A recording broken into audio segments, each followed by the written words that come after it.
আমরা খুবই গর্বিত।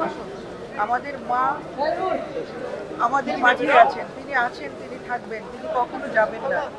কোটি কোটি জনতার স্রোত আপনারা দেখেছেন ওনাকে ভালোবাসার একটা ইয়ে জানাতে, ভালোবাসার যে একটা প্রতীক সিম্বল ওইটা জানাতে এত কোটি জনতার ভিড় এবং কোটি জনতা ওনাকে সম্মানের সহিত শ্রদ্ধা জানিয়ে বিদায় জ্ঞাপন করেছেন।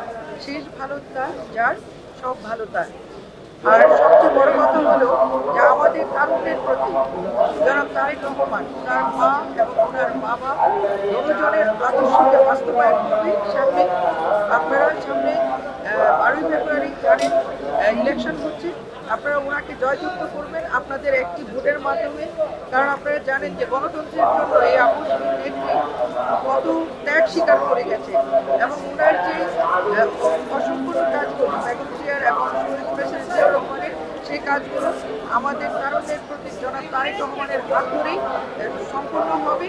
এবং উনি যে কথাটি বলেছেন ওইভাবে নয়, ওটা আমাদের একটি দফা দাবির মধ্যে এনে এটাকে আমরা সবাই মিলে, আপনারা যদি আমাদের সাথে থাকেন দেশবাসী, তাহলে আপনারা আমাদের সাথে এবং জনাব তারেক রহমানের সাথে কাঁধে কাঁধ মিলিয়ে হাতে হাত মিলিয়ে আমরা একটি সোনার বাংলাদেশ গড়ব।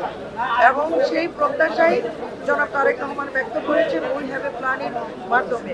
ইনশাল্লাহ আপনারা সবাই ওনার সাথে থাকবেন, আমরাও আছি।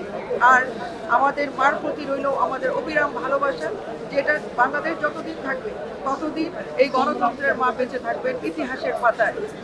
এবং আমরা সবাই এই গণতন্ত্রের প্রতি আস্থা রেখে 12ই ফেব্রুয়ারি ভোটের মাধ্যমে বিপ্লব ঘটিয়ে দেখিয়ে দিব যে আমরা, আমাদের মা বেঁচে আছেন, বেঁচে থাকবেন সবার মাঝে। এবং জনাব তারেক রহমানের হাতকে আমরা শক্তিশালী করব। উনি যদি রাষ্ট্রনায়ক হয় তাহলে দেশ একটি সুন্দর, স্বাচ্ছন্দ্য এবং পরিচ্ছন্ন রাজনীতি করার সুযোগ হবে এবং দেশটাকে অনেক দূর এগিয়ে নিয়ে যাবে বেগম জিয়ার আদর্শে, রাষ্ট্রপতি শহীদ জিয়াউর রহমানের আদর্শে। আপনারা সবাই ভালো থাকবেন, সুস্থ থাকবেন। আল্লাহ হাফেজ।